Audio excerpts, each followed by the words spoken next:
জুলাই যোদ্ধাদের উপর হামলার প্রতিবাদে কেন্দ্র ঘোষিত কর্মসূচির অংশ হিসেবে কক্সবাজার শহর জামায়াতের উদ্যোগে বিক্ষোভ মিছিল ও সমাবেশ অনুষ্ঠিত হয়েছে। বৃহস্পতিবার আসরের নামাজের পর এই বিক্ষোভ মিছিল অনুষ্ঠিত হয়। মিছিলোত্তর সমাবেশ কক্সবাজার পৌরসভার প্রাঙ্গণে অনুষ্ঠিত হয়। সেখানে বক্তব্য রাখেন কক্সবাজার জেলা জামায়াতের আমির অধ্যক্ষ মৌলানা নূর আহমদ আনোয়ারি।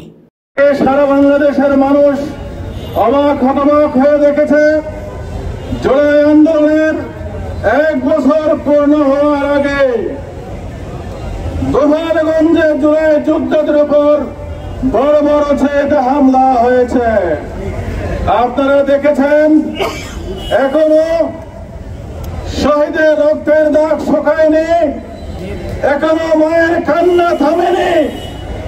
আজকে জানান দিয়েছে ফেসিবাদের পতন এখনো হয়নি, ফেসিবাদ এখনো ওত পেতে আছে, এটা প্রমাণ হয়ে গেছে। আজকে কেন এরকম হলো?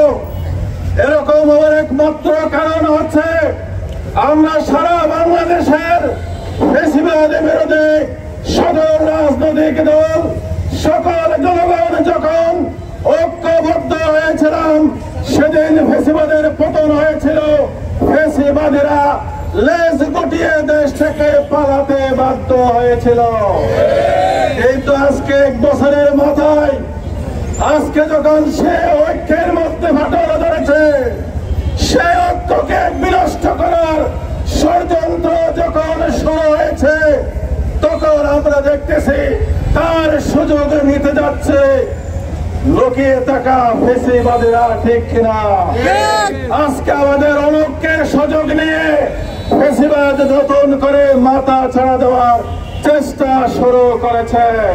তাই আজকে সকলকে ভাবতে হবে, আমরা বাংলাদেশের সকল রাজনৈতিক দলের বন্ধুদেরকে আমরা বলতে চাই, আজকে কেউ নতুন করে ফেসিবাদ হওয়ার চেষ্টা করতেছে কেন? আজকে যে স্লোগান আমরা ছাত্রলীগের মুখে শুনেছি, আমরা গত 2 দিনের মধ্যে কক্সবাজারেও কোন দলের নেতা কর্মীদের মুখ থেকে আমরা সেই স্লোগান শুনেছি। ছাত্রলীগ বলতো, একটি একটি শিবির ধরো, দরে দরে জবাই করো। আজকে একই স্লোগান আমরা আমাদের ব্যক্তিগত অনেক রাজনৈতিক দলের কর্মীদের মুখে শুনতেছি। এটা কিসের আলামত? তাহলে কি কেউ কেউ বিদেশের এজেন্ডা বাস্তবায়ন করার জন্য বাংলাদেশে আবার ফেসিবাদের উত্থান ঘটাতে চায় কিনা, সেই প্রশ্ন আজকে নতুন করে দেখা দিয়েছে, ঠিক কিনা? তাই আমরা দেখতেছি আজকে সারা বাংলাদেশে গণমানুষের যে ঐক্য ফেসিবাদের বিরুদ্ধে গড়ে উঠেছিল, সে ঐক্যকে বিনষ্ট করার ষড়যন্ত্র করা হচ্ছে, জনগণকে বিভক্ত করার ষড়যন্ত্র করা হচ্ছে। প্রতিনিয়ত বিভ্রান্তিমূলক কথাগুলো ছড়ানো হচ্ছে। আপনারা দেখেছেন বারোয়াখালীতে একটি ঘটনা ঘটেছে, এই ঘটনার সাথে কোন রাজনীতির সম্পর্ক নেই। জমি জমাকে কেন্দ্র করে, মসজিদের জমি দখল বেদখলকে কেন্দ্র করে 2 গ্রুপের মধ্যে সংঘর্ষ হয়েছে, একজন মারা গেছে। আমরা সকল হত্যাকাণ্ডের বিচার চাই, কিন্তু এই ধরনের ব্যক্তিগত সামাজিক একটি দ্বন্দ্বকে কেন্দ্র করে আজকে 2-3 দিন থেকে একটি দল জামায়াতের উপর তার দায় চাপিয়ে রং লাগিয়ে বিভ্রান্তিমূলক আচরণ, বিভ্রান্তিমূলক সংবাদ প্রচার করতেছে। আমরা তীব্র নিন্দা জানাচ্ছি। আমরা জুলাইয়ের গণ অভ্যুত্থানের সেই বিভৎস দৃশ্যকে স্মরণ করতে চাই। ফেসিবাদ বাংলাদেশের মানুষের বুকে কিভাবে চেপে বসেছিল। 2000-এর অধিক তরুণ ছাত্রদের বুকের রক্তের বিনিময়ে আমরা ফেসিবাদ থেকে মুক্ত হয়েছি। আপনারা আবার জনগণকে বিভ্রান্ত করে ফেসিবাদের পুনর্বাসন করবেন না। আমরা তো সেই স্লোগান দেয় নাই, আমাদের বাইরে সেই স্লোগান দেয় নাই। আমরা কোন ব্যক্তিগত সামাজিক ঘটনাকে রাজনৈতিক রূপ দেয় নাই। কেন আপনারা দেখেন নাই উখিয়ার জালিয়ানওয়ালাতে সেদিন একজন ইউনিয়ন পরিষদের মেম্বার নির্মমভাবে খুন হয়েছে, সেই খুনের মামলার প্রধান আসামি হচ্ছে বিএনপির উপজেলা পর্যায়ের নেতা। আমরা তো বলি নাই এখানে বিএনপি হামলা করেছে, আমরা কি বলেছি? আমরা কোথাও পত্রিকায় স্টেটমেন্ট দিয়েছি? আমরা ফেসবুকে কোথাও বলেছি? বলে নাই। আমরা তো কোনো ব্যক্তিগত ঘটনাকে, কোন দুই গ্রুপের তারা আত্মীয় স্বজনের ঘটনাকে, জমি জমার ঘটনাকে আমরা তো এখানে রাজনৈতিক রূপ দেই নাই।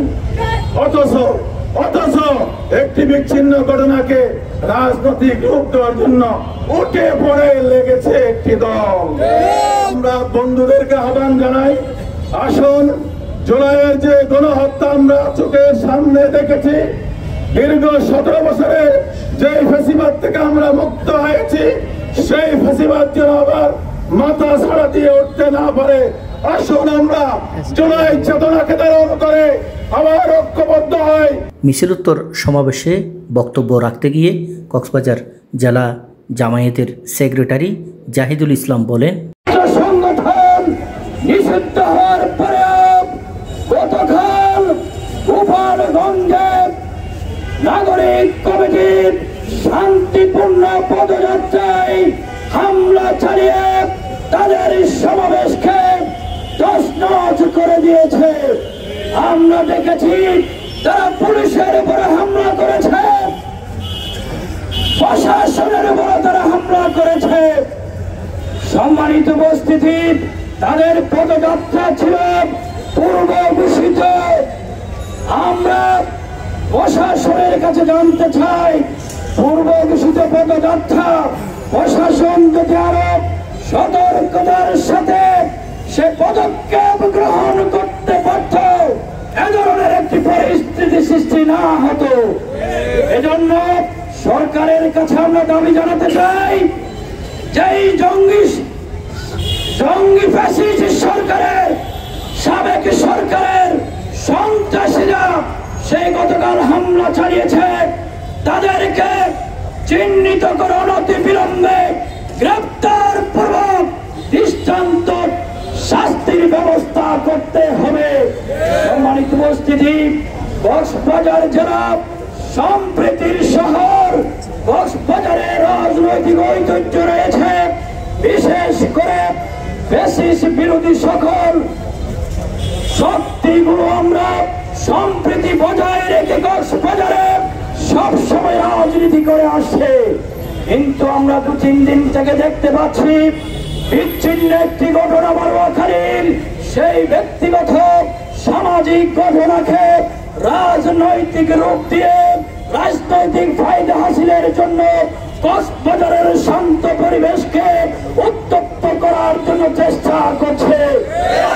এই সমাবেশ থেকে আমরা সতর্ক করতে চাই, আপনারা কক্সবাজারকে অশান্ত করবেন না, অশান্ত করে কেউ শান্তিতে থাকতে পারবেন না।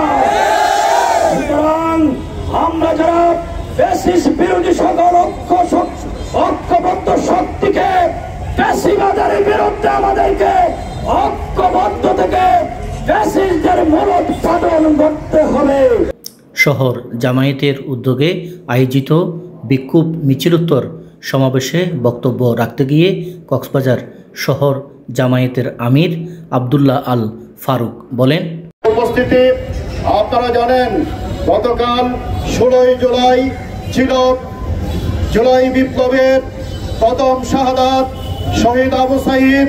এই দিনে রংপুরে দুহাত প্রসারিত করে পুলিশের বুকের গুলির সামনে বুক উঁচু করে দুহাত প্রসারিত করে ঘোষণা করেছিল, তোমরা গুলি করতে পারো, হত্যা করতে পারো, অধিকার আদায় না করে আমরা রাজপথ থেকে এক বিন্দু পিছপা হব না। আবু সাঈদ সেদিন পুলিশের গুলিতে জীবন দিয়েছিল চট্টগ্রামের রাজপথে। গত বছরের এই 16 জুলাই পেকুয়ার কৃতি সন্তান অন্যতম জুলাই যোদ্ধা ওয়াসিম আকরাম চট্টগ্রামে জীবন দিয়েছিল। শহীদ ফয়সাল আহমদ শান্ত চট্টগ্রামের রাজপথে জীবন দিয়েছিল এবং অন্তর্বর্তীকালীন সরকার এই দিবসটিকে শহীদ দিবস হিসেবে ঘোষণা করেছিল।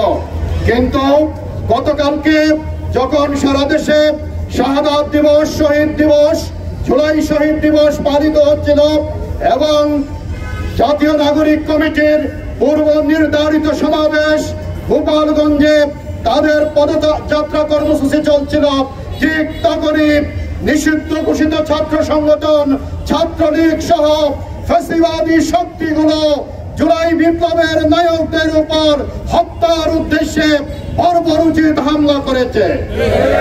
প্রিয় ভাইরা আমার, তাদের টার্গেট ছিল জুলাই বিপ্লবের এক দফার ঘোষক নাহিদ ইসলামকে হত্যা করা। তাদের টার্গেট ছিল হাসনাত আব্দুল্লাহ, সার্জিস আলম সহ সম্মুখ যোদ্ধাদেরকে হত্যা করা। আমরা প্রশাসনের কাছে জানতে চাই, পূর্ব নির্ধারিত এই কর্মসূচি আপনারা কেন সুশৃঙ্খলভাবে বাস্তবায়ন করতে ব্যর্থ হলেন? গোপালগঞ্জ কি বাংলাদেশ থেকে বিচ্ছিন্ন কোনো অংশ? এটা বাংলাদেশের 55,000 বর্গ মাইলের মানচিত্রের মধ্যেই পড়ে, 64 জেলার মধ্যে একটি জেলা। এখানে এখনো ফ্যাসিবাদ আমাদের জুলাই যোদ্ধাদের উপর কিভাবে নির্মম এই হামলা চালায়, আমরা সেটি জানতে চাই। প্রিয় ভাইরা আমার, গতকালকের হামলার মাধ্যমে প্রমাণিত হয়েছে ফ্যাসিবাদ এখনো আপনার লুকিয়ে আছে যে কোনো মুহূর্তে সুবল দেওয়ার জন্য। ফ্যাসিবাদ বিরোধী শক্তিগুলোকে আগামী দিনে নতুন বাংলাদেশ বিনির্মাণ করার জন্য যেই মুহূর্তে দরকার ছিল জাতীয় ঐক্য, যেই মুহূর্তে দরকার ছিল ঐক্যবদ্ধভাবে বৈষম্যহীন নতুন বাংলাদেশ বিনির্মাণের জন্য কাজ করা, ঠিক সেই সময় আমরা দেখতে পাচ্ছি একটি নব্য ফ্যাসিবাদের পদধ্বনি আমরা শুনতে পাচ্ছি। আজকে সারা বাংলাদেশে চাঁদা এবং দখলদারিতে ভরে গিয়েছে। বাংলাদেশ যেন চাঁদাবাজ এবং দখলদারির স্বর্গভূমি। প্রাণপ্রিয় ভাইরা আমার, মেটফোর্ট হসপিটালের সামনে ব্যবসায়ী সোহাগকে চাঁদার জন্য হোক আর ব্যবসায়িক দ্বন্দ্ব হোক, যেভাবে নির্মমভাবে হত্যা করা হয়েছে, সেটিকে কোন সভ্য সমাজে কল্পনা করা যায়? বহিষ্কার করে এর কোন সমাধান কি হয়? এভাবে সভ্য সমাজে পাথরের পর পাথর নিক্ষেপ করে সোহাগ হত্যাকাণ্ড 28 অক্টোবরের বর্বরোচিত হত্যাকাণ্ডকেও হার মানিয়েছে। প্রাণপ্রিয় ভাইরা আমার, আজকে তাই আমাদেরকে দেশপ্রেমিক বাংলাদেশের দেশপ্রেমিক শক্তি, স্বাধীনতা সার্বভৌমত্বের পক্ষের শক্তিকে ঐক্যবদ্ধভাবে ভূমিকা পালন করতে হবে। রাজনৈতিক দলগুলোকে আরো সোচ্চার হতে হবে চাঁদাবাজ এবং দখলদারদের বিরুদ্ধে। সকল রাজনৈতিক দলকে আহ্বান জানাই, 2 সহস্রাধিক শহীদের রক্তের বিনিময়ে আমরা যে নতুন বাংলাদেশ পেয়েছি, এই নতুন বাংলাদেশে এখনো রাজপথে শহীদের রক্তের দাগ শুকায়নি। এখনো আহত যোদ্ধারা হাসপাতালের বিছানায় রয়েছে, বিনা চিকিৎসায়ও অনেকে আজকে দিন পার করছে। এইরকম অজস্র ছাত্র জনতার রক্তের বিনিময়ে যেই বাংলাদেশ পেয়েছি, এই বাংলাদেশে চাঁদাবাজ দখলবাজদের প্রশ্রয় দেওয়া মানে শহীদদের রক্তের সাথে বেঈমানি করা। আমরা শহীদদের রক্তের সাথে পুরো অপশক্তিকে বেঈমানি করতে দিব না। আমরা নতুন বাংলাদেশ বিনির্মাণের জন্য চাঁদাবাজের বিরুদ্ধে, দখলদারদের বিরুদ্ধে গণতান্ত্রিক বাংলাদেশ বিনির্মাণে এবং জুলাই সনদ ঘোষণার মাধ্যমে আমাদের জুলাই যোদ্ধাদের নিরাপত্তা নিশ্চিত সহ আগামী দিনের নতুন বাংলাদেশের জন্য এই জুলাই সনদ ঘোষণার আমরা জোর দাবি জানাচ্ছি। আগামী 19 জুলাই সরওয়ার্দী ময়দানে বাংলাদেশ জামাত ইসলামীর উদ্যোগে 7 দফা দাবিতে জাতীয় সমাবেশ হবে। এই জাতীয় সমাবেশে লক্ষ লক্ষ মানুষের উপস্থিতিতে বাংলাদেশে নতুন রাজনৈতিক ইতিহাস রচিত হবে।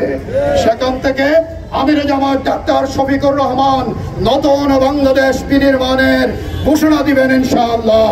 সকল ইসলামী দল দেশপ্রেমিক শক্তি এবং জুলাই বিপ্লবের চেতনাকে যারা ধারণ করেন ঐক্যবদ্ধভাবে আগামীর বাংলাদেশ বিনির্মাণে আমাদের সংগ্রাম অব্যাহত রাখার আমি উদাত্ত আহ্বান জানাচ্ছি। আমাদের স্লোগান আবু সাইদ মুক্ত, শেষ হয়নি যুদ্ধ। প্রিয় ভাইয়েরা, আসুন আমরা নতুন বাংলাদেশ বিনির্মাণে সকল জায়গা থেকে আমাদের নিজ নিজ দায়িত্ব পালন করি। মনে রাখবেন, স্বাধীনতা অর্জনের চেয়ে স্বাধীনতা রক্ষা করা কঠিন। এই স্বাধীনতা রক্ষা করা, গণতান্ত্রিক বাংলাদেশ বিনির্মাণ করা, নতুন বাংলাদেশ, বৈষম্যহীন বাংলাদেশ বিনির্মাণের মাধ্যমে আমাদের শহীদদের স্বপ্ন আমরা বাস্তবায়ন করব ইনশাআল্লাহ। কক্সবাজার শহর জামায়াতের সেক্রেটারি রিয়াজ মোহাম্মদ শাকিলের সঞ্চালনায় অনুষ্ঠিত সমাবেশে বক্তব্য রাখেন। অনুষ্ঠিত সমাবেশে উপস্থিত ছিলেন জেলা অ্যাসিস্ট্যান্ট সেক্রেটারি অধ্যক্ষ Abu Taher Chowdhury, Delwar Hussain, office secretary advocate Mohammad Shahjahan, সদর আমির অধ্যাপক খুরশিদ আলম আনসারি, রামু উপজেলা আমির ফৈজুল্লাহ মোহাম্মদ হাসান ও শহর জামায়াতের নায়েবে আমির কফিল উদ্দিন চৌধুরী।